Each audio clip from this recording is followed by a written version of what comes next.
그러니까 하나님이 어떻게 하신다고 그랬습니까? 믿고 의지하는 것을 다 제하여 버린다 그랬어요. 그러니까 사실 이 말씀을 또 에레미야서 말씀과 연결시켜 보면은 아수르가 왜 망했는가?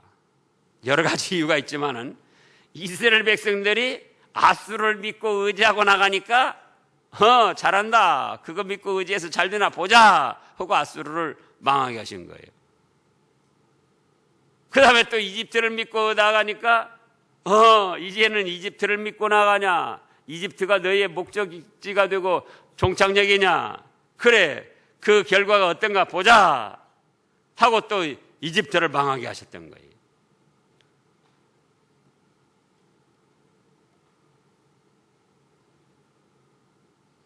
그러면 이제 어떻게 할 것인가 우리는? 세 번째로,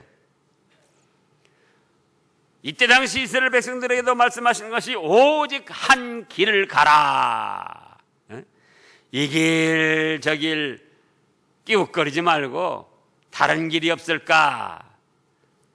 나를 행복하게 해주고 내가 부자 되게 해주고 내가 출세하고 잘 살게 해주는 다른 길이 없을까? 그래서 이 길 저 길 기웃거리지 말고 오직 한 길을 가라는 거예요. 한 길. 다시 그 에레미야서 6장 16절을 보겠습니다. 그 한 길이 어떤 길인가? 에레미야서 6장 16절. 6장 16절 다 같이 봉독하겠습니다. 여호와께서 이와 같이 말씀하시되 너희는 길에 서서 보며 옛적 길 곧 선한 길이 어디인지 알아보고 그리로 가라. 너희 심령이 평강을 얻으리라 하나 그들의 대답이 우리는 그리로 가지 않겠노라 하였으며, 옛적 길 곧 선한 길이 어디인지 알아보고 그 길을 가라는 거예요. 그 길. 옛적 길 어떤 길이요? 선한 길 어떤 길이요? 하나님 말씀 순종 어떤 길? 아브라함이 걸어갔던 길, 옛적 길. 예? 아브라함도 이스라엘을 많이 다녔습니다. 창세기 12장, 13장에 보면은. 근데 아브라함이 가는 곳마다 뭐부터 했죠? 하나님을 위하여 제단 쌓는 일을 부터 했어요. 자, 찾아보자고요. 옛적 길, 옛적 믿음의 길이 어떤 거였는가? 창세기 12장.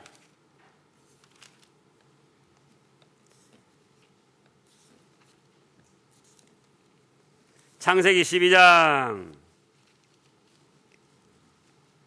7절. 창세기 12장 7절요. 여호와께서 아브라함에게 나타나사 자손에게 주리라 하신지라. 자기에게 나타나신 여호와께 그가 그곳에서 제단을 쌓고, 또 18절이요. 거기서 베델 동쪽 산으로 옮겨 장막을 치니 서쪽은 베델이요 동쪽은 아이라. 같이요. 그가 그곳에서 여호와께 제단을 쌓고 여호와의 이름을 부르더니,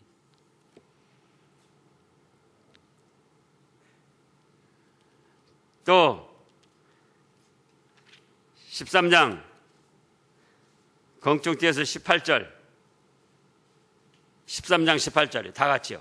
이에 아브라함이 장막을 옮겨 헤브론에 있는 마므레 상수리 수풀에 이르러 거주하면서 거기서 여호와를 위하여 제단을 쌓았더라. 아브라함도 이사를 여러 곳 다녔어요. 그런데 이사 다니는 곳, 지금도 이사 다니려면 얼마나 분주하고 바쁩니까? 복잡하고. 그런데 다니는 곳마다 아브라함은 하나님을 위하여 제단 쌓는 일을 먼저 했다. 하나님이 자기 삶의 목적이요, 하나님 앞에 가는 것이 그게 자기가 영원한 안식을 누리고 평화를 누릴 종착역이요. 하나님을 섬기는 그 길을 나갔어요. 그 길을. 하나님의 말씀이라면은 100세에 낳은 독자 이삭이라도 예 하고 바치는 그 순종의 길.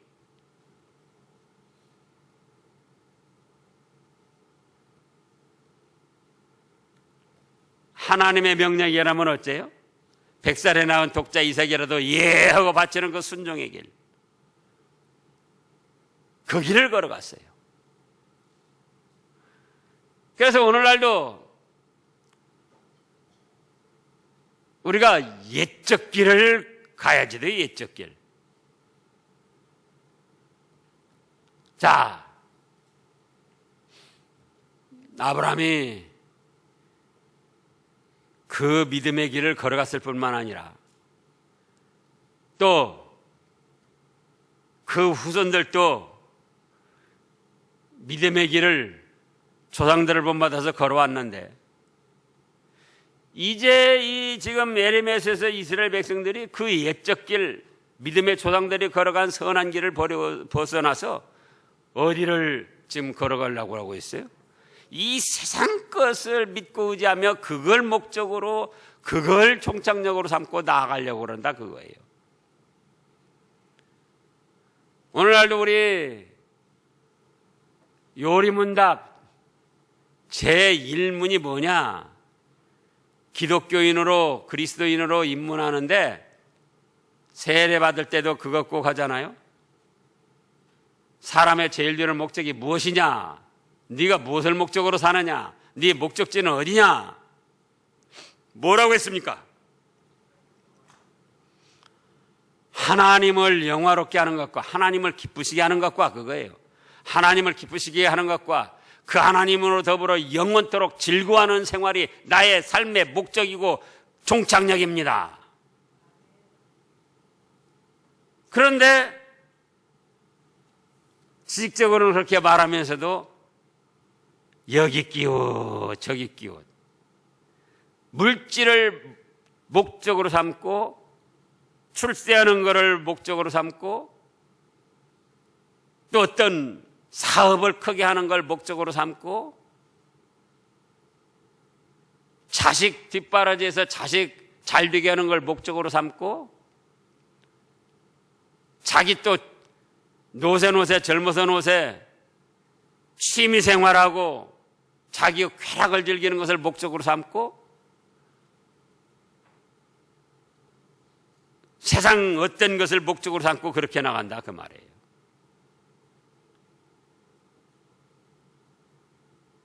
우리는 다시 이 말씀을 통해서 우리 자신이 어디를 목적지로 삼고 나아가는가? 내가 결국은 도달할 그곳은 어딘가? 내 인생의 종착역은 어딘가? 그걸 다시금 확인해 봐야 됩니다. 어딥니까? 돈? 출세? 무슨 사업? 여기 지금 아까 이사야서 그랬지, 이사야서 3장에 내가 하나님을 믿고 섬기는 것을 제일 목적으로 삼고 그 하나님 앞에 가는 걸 종착역으로 삼고 나아가지 아니하면은 내가 믿고 의지하는 것마다 그것도 어떻게 한다고 그랬죠? 제하여 버리시고 나도 부끄러움 당하게 하신다 그랬잖아요. 오늘날 우리 현실적으로 살펴보면은 아들 뒷바라지해주고 아들을 통해서 뭔가 행복을 얻어보고 만족을 누려보려고 그걸 목적으로 삼고 나간다. 그러면 어떻게 되겠죠? 그러죠. 아들이 이제 오히려 속상하게 하고 말썽 부리는 사람이 되는 거예요. 남편을 목적으로 삼고 의지하고 믿고 나가면은 그 남편이 또 이제 뒤돌아지는 거예요. 돈을 목적으로 삼고 나아가면은 언젠가는 그 돈 때문에 자기가 마음이 상하고 몸이 상하고 그런 날이 오게 된다 그거예요. 그 돈 때문에.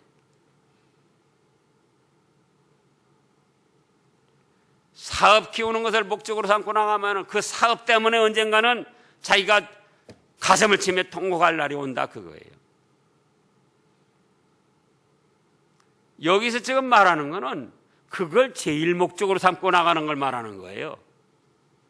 하나님을 기쁘시게 하며 하나님으로 더불어 즐거워하는 생활, 하나님 앞에 가는 걸 목적으로 삼고 그 나의 종착역은 하나님이 앞이다, 천국이다.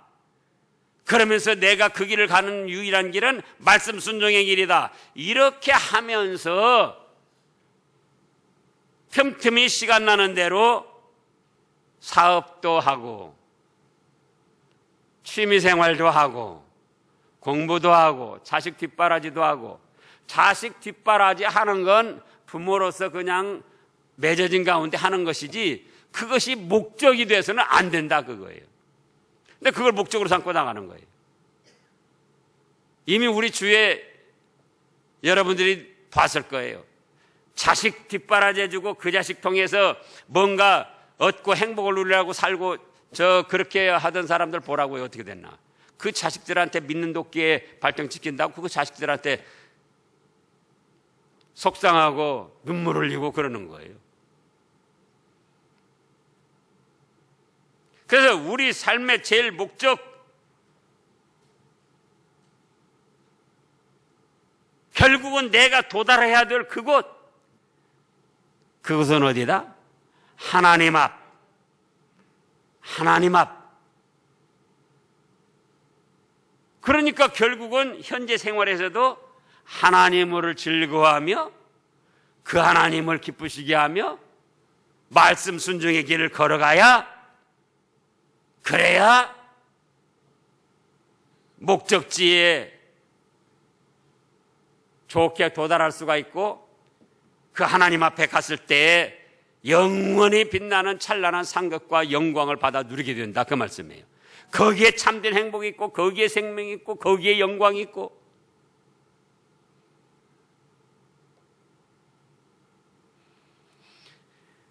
그래서 오직 한 길을 걸어가라는 거예요. 누가 걸어갔던 길? 아브라함이 걸어갔던 길, 믿음의 조상들이 걸어갔던 그 선한 길. 시대에 따라서 새로운 길 걸어가려고 하지 말고, 세상 문화는, 세상 어떤 것들은 새로운 걸 자꾸 찾아 나갑니다. 새로운 걸. 그걸 발전이라는 좋은 이름으로 그렇게 해서 새로운 걸 자꾸 찾아 나가죠. 근데요, 자, 휴대폰 하나만 보자고요. 제가 생각할 때는 사실은 휴대폰이 안 생겼으면 더 좋았을 뻔했어요.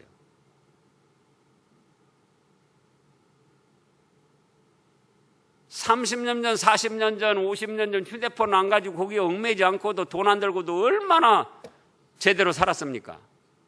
근데 지금은 휴대폰 생기는 바람에 왜 그것에 얽매여가지고 가족관계나 인간관계도 더 이상해지고 거기에만 빠져 있는 거예요. 거기에만. 어른이건 아들이건 휴대폰 좀 멀리하라, 휴대폰 하지 말아라 그러면 화를 버럭버럭 내고. 성 목사님도 그래?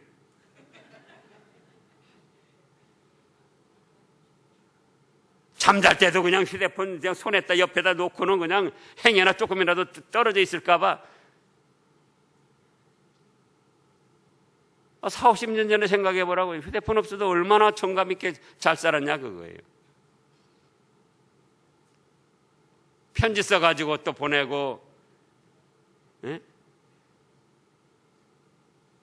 지금은 빠르고 그렇게 됐다고 해도 결국은 그렇게 편리한들 그게 뭐 정말 행복을 누리는데 그게 얼마나 그게 유익을 주느냐 그거예요. 사람으로 여유 있고 행복을 누리게 하는데. 그러잖아요. 오히려 자꾸 그 휴대폰 바꿔지는 바람에 다른 사람이 또 새로운 거 신형 기능 좋은 거 나오면은 나도 그거 사야겠다. 못 사면은 나는 뒤떨어진 것 같고. 자꾸 새로운 것만 찾아 나가는 거예요. 그러나 신앙은 새로운 걸 찾아서는 안 된다 그거예요. 오직 한 길. 어떤 길? 옛길. 옛길이요 선한 길. 아브라함 믿음의 조상이 걸어갔던 그 길. 믿음의 선진들이 걸어갔던 그 길.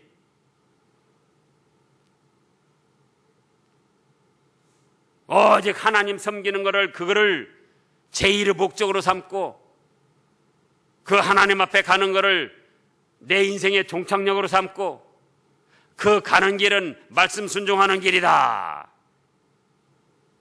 그렇게 믿고 자기 자신을 말씀에 순종시켜 나가던 그 길. 그 길을 가라는 거예요. 그러면 어떻게 되는가? 그러면은 36절 지금 오늘 본문의 2장 36절 37절을 보면은 그렇게 해서 오직 한 길, 옛 믿음의 조상들이 걸어갔던 그 옛 길, 그 선한 길, 하나님을 목적으로 삼고 내 인생의 삶의 종착역을 하나님 앞으로 삼고 그 말씀 순종하는 그 길을 걸어가면은 어떻게 되는가? 이제 첫째로 수치를 당하지 아니에요. 하나님 섬기는 옛 길을 버리고 새로운 길을 찾아 나가면은 세상 끝 의지하고 나가려고 하면 수치를 당하는데, 반대로 오로지 뒤떨어진 것 같아도 하나님만 믿고 의지하며 그 옛길, 그 선한 길을 찾아 나가면은 바꿔 말하면 뭘 당하지 않아요? 수치를 당하지 않아요. 부끄러움을 당하지 않아요. 이 세상 살아가면서 영육간의 부끄러움을 안 당해요. 부끄러움을 당하는 것 같아도 그 믿음의 길에서 당하는 부끄러움은 상이 되고 영광이 되는 거예요.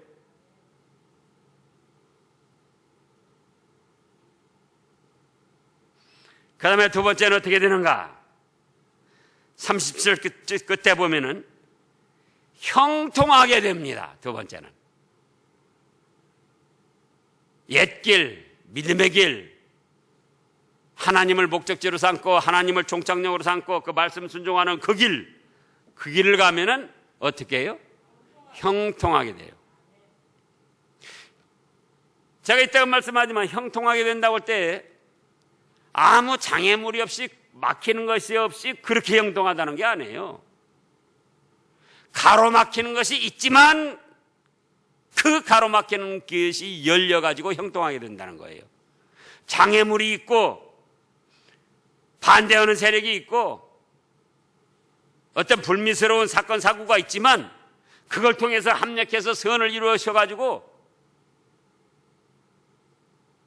내가 영육간의 복을 받는데 형통한 길을 걸어가게 하신다는 거예요. 우리가 이사야서 43장에 있는 대로 야곱아, 내가 너를 지명하여 불러나니 너는 내 것이다. 그런데 그러면 하나님의 것이니까 아무 어려움도 안 당하고 그냥 만사가 형통하게 돼가는가? 아니고 거기 보면 뭐라고 그랬죠? 물 가운데 출렁출렁 넘심되는 그 출렁이는 물, 금방이라도 너를 침몰시킬 물, 그런 일도 만난다. 그런데 그 물이 너를 침몰치 못하게 내가 함께 할 것이다. 홀홀 타오르는 불 가운데 그 길도 지날 것이다. 그러나 그 불꽃이 너를 조금도 사르지 못할 것이다. 그러니까 출렁거리는 물을 안 만나고 홀홀 타오르는 불을 안 만난 것이 낫습니까? 출렁거리는 물도 만나고 홀홀 타오르는 불 가운데도 만났는데 하나님이 지켜주시고 보호해주셔서 하나도 상하지 않고 그걸 통과하는 그것이 낫습니까?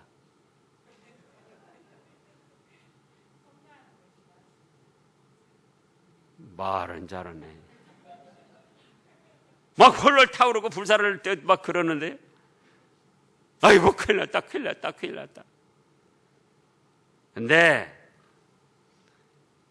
그런 일을 당해도 하나님을 목적지로 삼고 말씀 순종의 그 길을 걸어가면은 어째요? 예, 그런 일을 만나도 형통하게 해주신다. 안 만난다는 게 아니에요. 찬송했는 대로 시험이 오나 겁없네. 시험이 오고 환난이 오고 고난이 오지만 그 가운데를 뚫고 나가서 승리케 하시니까 그건 형통케 하신 거예요. 그런 여러분들 되시기를 축원합니다. 기도하겠습니다.